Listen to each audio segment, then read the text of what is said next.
I tried getting into Heroes of Middle-earth by EA Capital Games. I really did. You know how much I adore The Lord of the Rings, so if there is a game based on the license, I'm not going to tap out of it in 30 minutes regardless of my first impressions. But with Heroes of Middle-earth, I totally should have. I was absolutely bored out of my mind during my initial experience with the game, and then I spent hours and hours on end to become only marginally less bored. But the main reason behind my boredom lies not in the game's design itself, although I do have some issues with how it handles progression.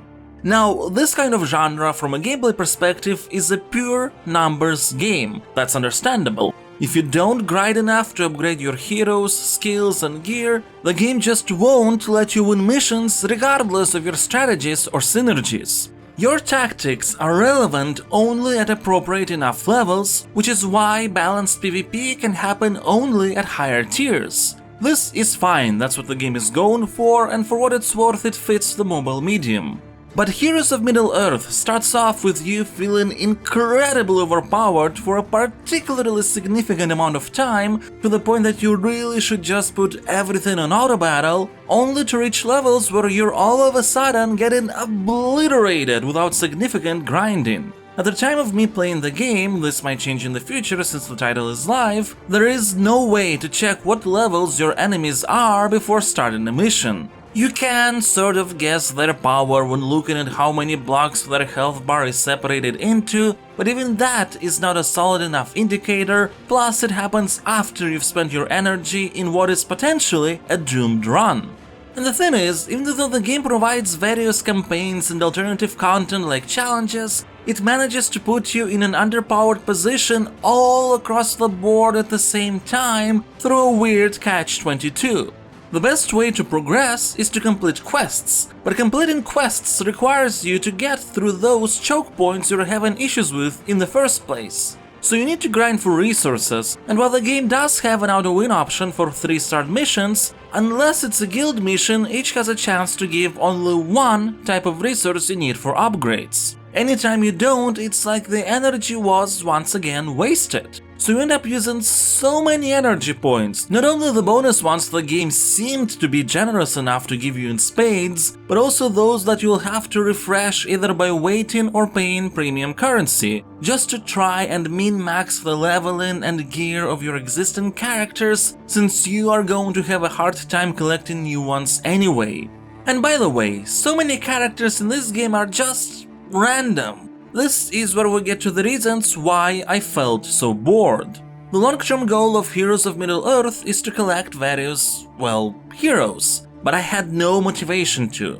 I actually appreciate the inclusion of new women like Sergeant Ara, I love the world of Middle-earth, but let's be fair, Tolkien's stories and lore are a sausage fest. But I really have no motivation to gather up shards for such iconic new characters like Grimpa or Fro.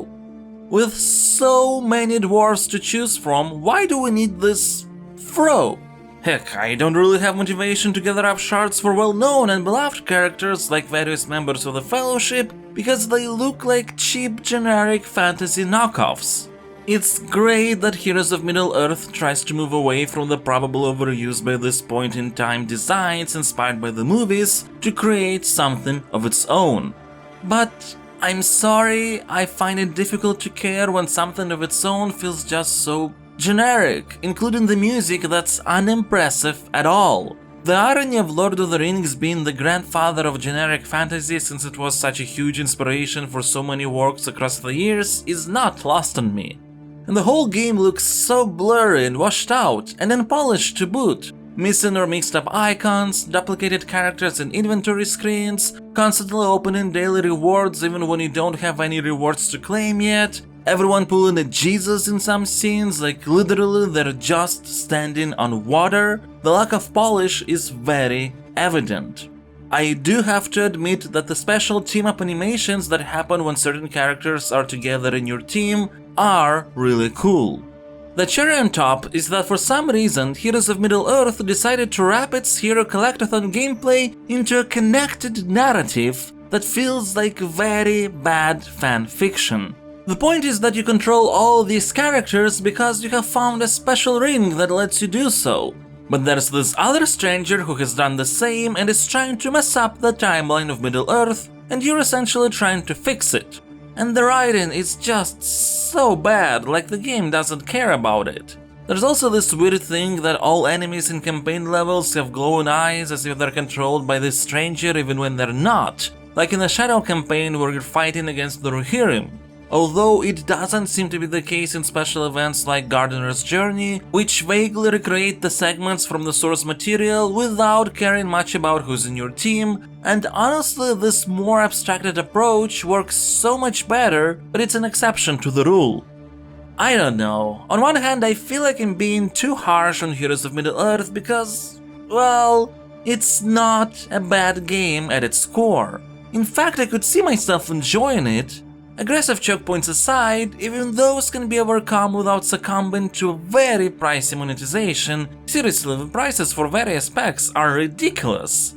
The overall design makes sense, and as you go on you uncover various depths to the game's tactical gameplay, at least when it can be applied in cases where you're not over or under leveled. But even as a Lord of the Rings fan, I had to force myself to go past player level 25. If I wouldn't need to write an assessment, I would drop it so much earlier.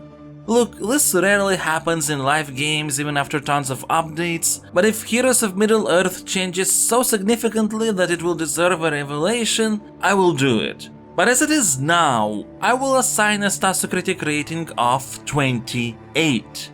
Heroes of Middle-earth might bring you some enjoyment if you can sort of look past the overall makeup and focus only on the mechanical aspects, which are fine. But I can't. To me, the atmospheric aspect in a game like this is too important, and it's just lacking.